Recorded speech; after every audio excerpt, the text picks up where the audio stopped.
परमात्मा का ही पवित्र अंश मैं अविनाशी आत्मा हूँ।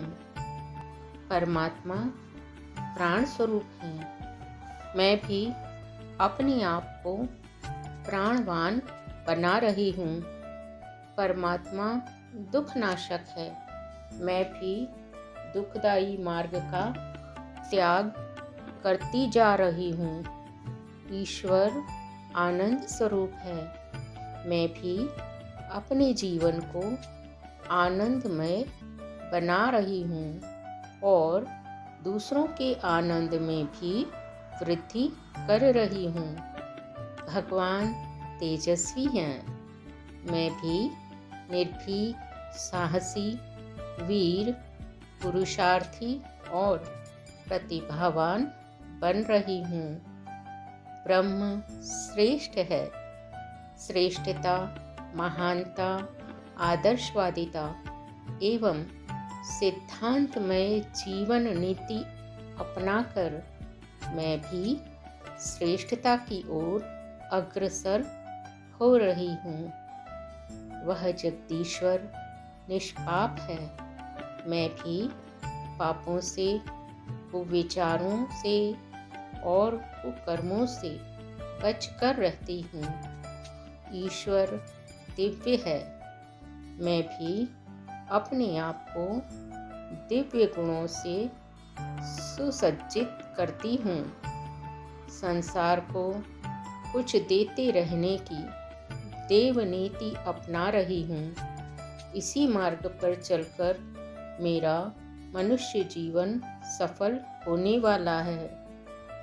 प्राण स्वरूप, दुख नाशक, सुख स्वरूप, श्रेष्ठ, तेजस्वी, पाप नाशक, देव स्वरूप परमात्मा को मैं अपने अंतरात्मा में धारण करती हूँ।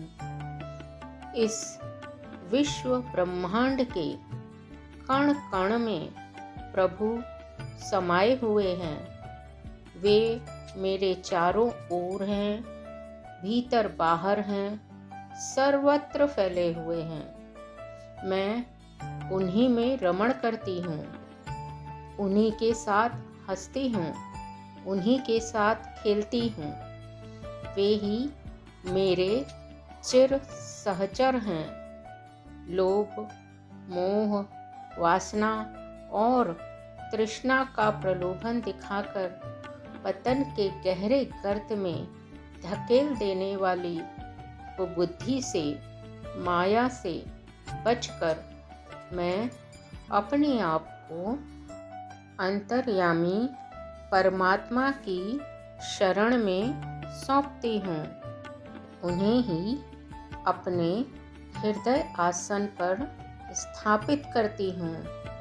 अब वे ही मेरे हैं और मैं केवल उन्हीं की हूँ। ईश्वरीय आदर्शों का पालन करना और विश्व मानव परमात्मा की सेवा करना ही अब मेरा लक्ष्य है।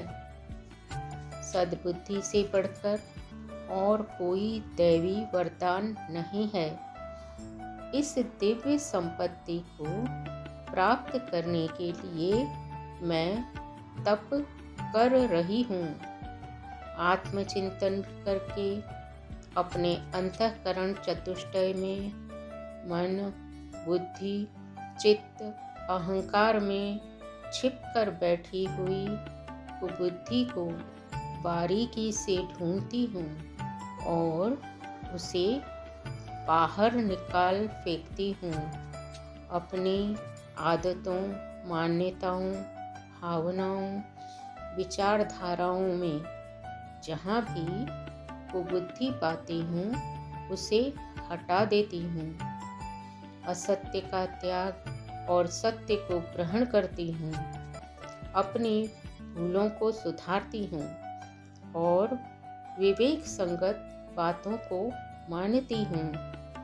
अपने स्वभाव और विचारों की सफाई करना, सड़े गले कूड़े कचरे को हटाना, सत्य, शिव, सुंदर, भावनाओं से अपने मनोभूमि को सजाना अब मेरी प्रधान पूजा पद्धति है। इसी पूजा पद्धति से प्रसन्न होकर भगवान मेरे अंतःकरण में निवास करेंगे और तब मैं उनकी कृपा से जीवन लक्ष्य प्राप्त करने में सफल हो जाऊंगी।